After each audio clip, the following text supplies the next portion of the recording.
माशरा है ये जो जीने नहीं देता, ठीक है, एक तो तशद्दुद मर्द जो औरत को बनाते हैं, इस पे तो हम बात चला रहे हैं, हम कर रहे हैं, मगर हमारा माशरा भी चैन से औरत को जीने नहीं देता। देखिए बात यह है, माशरा भी इंसानों से बनता है, लोगों से बनता है, उन्हीं लोगों जिनकी हम बात कर रहे हैं। एक घर है, उस घर को जब मल्टीप्लाई करते हैं तो सोसाइटी बन जाती है। मेरे उस्ताद एक बात डॉक्टर डेविड कहा करते हैं कि जिस मुआशरे में सब चलता हो वो मुआशरा कभी नहीं चल सकता। आपने अभी अपनी ज़ाती मिसाल दी, तो मेरी वाइफ जो है वो टिकटॉक बनाती हैं और अच्छे फॉलोअर्स हैं उनके। तो कल उनको किसी ने कहा कि are you interesting in modelling, तो उसने कहा कि अगर अच्छी ऑफ़र हो तो कर लूँगी। तो उसने कहा कि अच्छा जी आप ऐसा करें, आप हमारी मानिएगा हम आपकी मानेंगे। अब हर औरत जो है अगर वो टिकटॉक बना रही है, फेसबुक पे आ रही है, तो वो सिर्फ इसलिए है कि बकाऊ माल है। अच्छा, जिसका जो दिल चाहे। जी जी जी जी, मुझे उसने दिखाया रात, उससे फिजा मुझे दिखाया रात, खुदा की कसम, शी वाज क्राइंग, कहती ये देखें ये मेरे साथ इसने किया। मैं उसे कह रहा हूँ जी भाई मुझे बताएं, वो आगे समझ ये जुमले बोल रहे हैं। तो सोसाइटी भी इन्हीं लोगों से बनती है। ये वो लोग हैं जिनकी तरबियत में कमी रह गई है, कमी रह गई। हम औरत को कमज़ोर क्यों करते हैं, हम औरत को डराते क्यों हैं? हम औरत को पहले ही बता दें कि भाई तुमने घबराना है, तुमने अपने साबुत कदम नहीं रहने, तुम डर के रहना है, तुम लड़की हो, तुम नाजुक अच्छी लगती हो, तुम। हमने औरत को खुद कमज़ोर क्यों बनाया, उसकी वजह तर्स खाने वाला क्यों बनाया? उसकी वजह फिजा ये है कि औरत तख्लीकियत का दारोमदार औरत के ऊपर है। जो तख्लीक या जो नई जहत औरत दुनिया को दे सकती है, मर्द नहीं दे सकता। मर्द खौफज़दा है औरत से, मैं बिल्कुल साफ जी खौफज़दा है औरत से। नफ्सियाती तौर पर उसको ये लगता है कि क्योंकि औरत जो है वो एक क्रिएटिव जिन्स है, औरत जो है अपनी बॉडी के अंदर, अपने ब्लड के अंदर से नई औलाद पैदा करती है, क्रिएशन करती है, तो कहीं ऐसा ना हो कि औरत डोमिनेंट हो जाए। अच्छा, तो वो नफ्सियाती खौफ की वजह से पहले ही तशद्दुद करता है ताकि औरत दबी रहे, उसके अंदर कोई क्रिएटिविटी का मादा ना है। आप देख लीजिए कि दुनिया में जितनी औरतें भी निकल कर सामने आई हैं, उन्होंने बड़ी फाइट की है। वो चाहे नोबेल प्राइज़ याफ्ता ख़वातीन हों, आपकी तरह एक्ट्रेसेस और एंकर पर्सन हों, पॉलिटिक्स में हों, ये वो लोग हैं जिन्होंने अपना तोड़ा है खौल के अंदर रहते हुए किसी ने उनको इजाज़त नहीं दी। सो मर्द, मैं ज़ाती तौर पे समझता हूँ कि तशद्दुद करने वाला मर्द, जुल्म करने वाला मर्द, आपको कैद करने वाला मर्द नफ्सियाती तौर पर आपसे डरा हुआ है, एक्चुअली सहमा हुआ है। उसका डिफेंस मैकेनिज्म ये है कि मैं पहले ही फिजा के ऊपर तशद्दुद करूँ, पहले ही दबा के रखूँ, ताकि फिजा कोई ऐसा काम ना करे जहाँ मेरी मर्दानगी चैलेंज। मेरी मर्दानगी पता क्या है कि फिजा मुझे कहे मुझे बाजार ले जाएं, फिजा मुझे कहे ये ला दें, फिजा खुद ना बाजार जाके लाए, इंडिपेंडेंट ना हो, भाई आप बाजार जाएं, आपको औरतें कहेंगी फिजा हाँ हस्बैंड होता ना या बेटा होता तो वो आता, आपको ना आना पड़ता। अभी आपने जो मिसाल दी मुझे, अच्छा क्या आपकी आंखें नहीं है, आपकी टांगे नहीं है, आपका दिमाग नहीं है, आपके पैसे नहीं है, क्यों भाई मैं किसके लिए, क्यों किसको, मेरी वालिदा ने मुझ पे पैसे खर्चा किए महंगे। नहीं, आप भी उतनी इंसान है जितना मेल इंसान है, उतनी ह्यूमन बीइंग है, उतनी सांस लेती है। आपको बनाने वाला भी अल्लाह है जिसको बनाने वाला, तो क्यों फर्क कर रहे हैं, क्यों फर्क कर रहे हैं? इसलिए कि उसके दिमाग के अंदर ये सोसाइटी ने डाला, उसकी 50 साल तारीख ने ये डाला कि जो मेल डोमिनेंट सोसाइटी है ये उस वक्त तक रहेगी जब तक मेल डोमिनेंट है। जायदाद में इसका हिस्सा जो है ज़्यादा रखो, क्योंकि देखिए ना, एक जुमला बोल के मुझे तकलीफ होती है फिजा बात करते हुए, कहते हैं इसने पराए घर चले जाना। हाँ। फिजा जहाँ बेटी दे दी वो पराया कहाँ रह गया? हाँ, वो पराया रह जाता है, उससे बड़ा अपना तो कोई हो ही नहीं सकता। अरे वाह, ये कैसी बात है कि बेटा जो है मेरा है और बेटी पराए घर चली जाती है। वाह। और पता किसकी उम्मत ये बात कह रही है? इन्ना तुआइना कल कौसर, जिनकी नस्ली बेटी से अल्लाह ताला ने चलाई, जिनको अल्लाह ने जब वो अल्लाह के सामने उनके आंसू निकले कि अल्लाह देख काफिर मेरे बारे में क्या कहते हैं, जब उनके बेटे जो थे ज़ाहिरी तौर पर दुनिया से चले गए, अल्लाह ने कहा ए नबी मैं तेरी नस्ल तेरी बेटी में से, और वो बेटी भी कौन? जो सईदा कायनात है माशाअल्लाह। जब हम ये कहते हैं कि जब बेटी आती थी तो नबी सल्लल्लाहु अलैहि वसल्लम खड़े हो जाते थे इज्जत में। अरे वाह। मैं एक जुमला बोलने लगा हूँ उल्मा से माजरत के साथ, अगर उसमें किसी से की बात, नबी खड़े हो जाते थे या नबूवत खड़ी हो जाती थी? अरे वाह। और नबूवत भी कौन सी? खातमुल नबिय्यीन, वो नबूवत जहाँ नबूवतें ख़त्म हो जाती हैं। एक बेटी के लिए 1,24,000 पैगंबरों पर ख़त्म होने वाली नबूवत खड़ी हो जाती थी। जब कहीं जाते थे आखिर में बेटी से मिलते, जब कहीं से आते सबसे पहले मिलते, ताकि सबसे कम वक्फा बेटी के साथ हो। बेटी के लिए चादर बिछा देते। यही सुनते पढ़ते हैं हम, और उसी बेटी को आज हम जिसे कल फरिश्तों ने सजदा किया था, वो आज फुटपाथ पे मुर्दा पड़ा है। आज हमने उसी बेटी को मुर्दा कर दिया।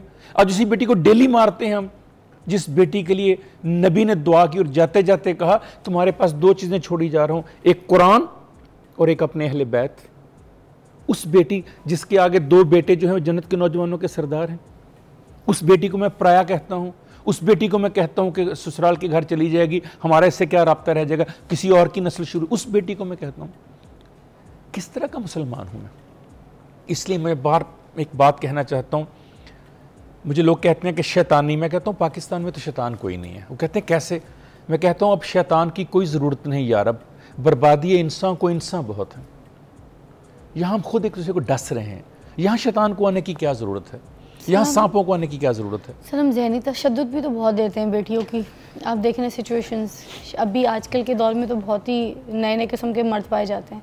बेटियों की जब शादी की जा रही है तो हमें क्या पता, हम देख रहे हैं कि ठीक है माँ बाप कैसे हैं, लोग कैसे हैं, उसके घर वाले कैसे हैं, उठना बैठना कैसा है, लड़का कैसा है, मगर फिर भी अब ट्रेंड ऐसा आ गया कि शादी कर दो, लड़का घर अलग रह रहा है, ठीक है, तो अपने दोस्त यारों को भी घर में बुलाएगा, शीशे की दावत भी रखेगा, पीना पिलाना भी करेगा, नशे तमाशे भी कोई वीकेंड में चलाएगा, तो बीवी को अंदर भी बुलाएगा कमरे में जहाँ पे भी बैठक करेगा, लाउंज में इधर उधर, वहाँ पे उससे खाने भी पकवाएगा, ठीक है, खाने भी खिलवाएगा, साथ खड़ा भी करवाएगा, साथ बिठाएगा भी, की तरह पेश करेगा, शो पीस की तरह, मतलब बेगम को दिखाएगा। अच्छा, और साथ साथ अपनी मोहब्बत का इजहार करने के लिए यहाँ 4 दोस्त बैठे होंगे तो कंधे पे हाथ डाल के, तो उसको बिल्कुल पास ला के, तो उसको ऐसे टच करके या उसको किस करके, तो अपनी मोहब्बत का इजहार। अब वो ये आपकी प्राइवेट लाइफ है, आपने उसको छूना है, आपने उसको टच करना है, आपने उसके थाइस पे हाथ रखना है, आपने कुछ भी करना है, उसका हाथ में हाथ पकड़ के बैठना है, उसको गले में कंधे पे हाथ डाल, आप जाके अपने कमरे में भी कर सकते हैं।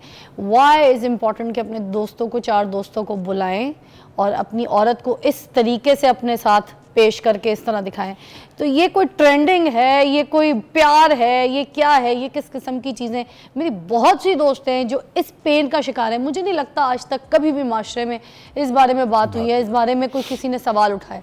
मैं आपके सामने सवाल उठाती हूँ कि मुझे बताएं ये सोच किसने दी है, ये ट्रेंड कौन लाया है घर में पार्टीज़ जीटीज़ रखना, उन बेटियों को जिनके माँ बाप अपने साथ लेके जाते थे शॉपिंग के लिए, भाई कॉलेज ड्रॉप करके आता था, या अगर इंडिपेंडेंट बच्चियों को बनाया भी तो एक नज़र में रखते थे कि बेटा पहुंच गई हो, कॉल करके पूछा, बैंक पहुंच गई, ऑफिस पहुंच गई, तरीका होता है। वो अपने जिस लड़के के साथ ब्याह के भेजा है, वो लड़का उसकी ऐसी नुमाइश करे अपने दोस्तों यारों में, और उसके घर में शराबें चल रही हैं, नशे चल रहे हैं। इसलिए कि उस खातून को एक कुत्ता, एक बिल्ली, एक भैंस, एक गाय की तरह ट्रीट किया जा रहा है ना।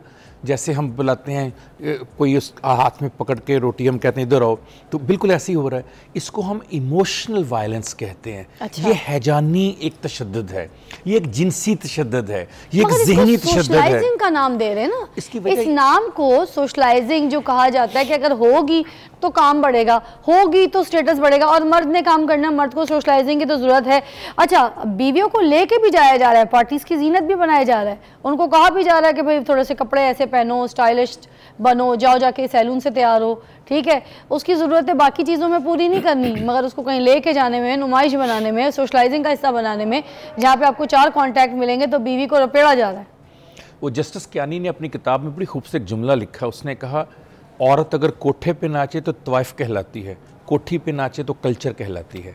जब आप सोशलाइजेशन को कल्चर का नाम दे देंगे तो फिर यही दिन हो गए जो आपने अभी मेरे सामने रखी हैं सारी बातें। आप उस औरत को शो पीस बना देंगे, कम्युनिटी बनाकर पेश करेंगे, उसको अपनी तरक्की का जीना बनाकर लोगों के सामने पेश करेंगे, आप लोगों की आंखों की ठंडक बनाने के लिए उसको पेश करेंगे, तो फिर वो आपकी इज़्ज़त तो नहीं रहेगी, फिर वो आपका वक़ार तो नहीं रह गया, फिर वो आपका तक़द्दुस तो नहीं रह गया। सना खान तकदीस से मशरक़ कहाँ हैं, सना खान तकदीस से मशरक़ को लाओ, ये गलियाँ, ये कूचे, ये बाज़ार दिखाओ। मिलें इसलिए रेशम के ढेर बुनती हैं कि दुख्तराने वतन तार तार को तरसें। माली ने चमन को इसलिए अपने खून से सींचा था कि उसकी अपनी नज़रें बहार को तरसें।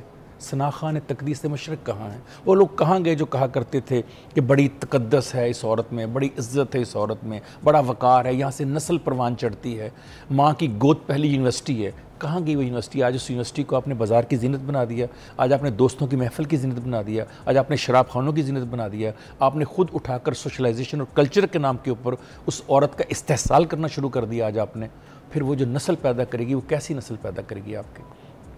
एक नया ट्रेंड जो चला, ऑनलाइन वायलेंस भी है, उस पर भी बात करें। ऑनलाइन वायलेंस, अभी कल मैं एक एक्ट्रेस की बात सुन रहा था, उसने कहा मुझे ऑनलाइन धमकियां मिल रही हैं। बहुत बड़ी हमारी एक्ट्रेस है सना। अच्छा। मैंने उनका पूरा कल सुना और मुझे आंखों में आंसू आ गए उसको देख के। सना जो फिल्म स्टार है हमारी। अच्छा, उनका क्या? उसका पूरे का पूरा, कल आपने शायद देखा नहीं, रात उन्होंने अपनी एक वीडियो की है उसके ऊपर टिकटॉक पे।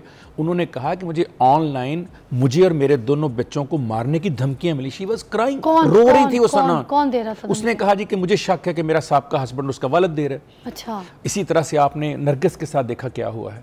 मुझे आप बताइए कि ये जो हमारी एक्ट्रेसेस हैं, ये जो हमारे लोग काम करने वाले फनकार लोग हैं, ये तो मुआशरे का अजीम सरमाया होते हैं। ये आपको एक अच्छी साफ सी तफरीह दे रहे होते हैं, काम कर रहे हैं अपना।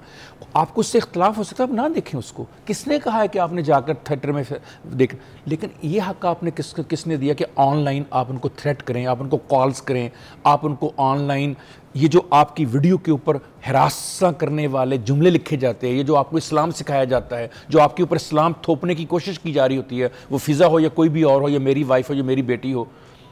एक साहब मुझे कल कहते हैं, सुना आपकी बेटी ने मॉडलिंग शुरू कर दी। बड़ा दुख हुआ मुझे देखकर।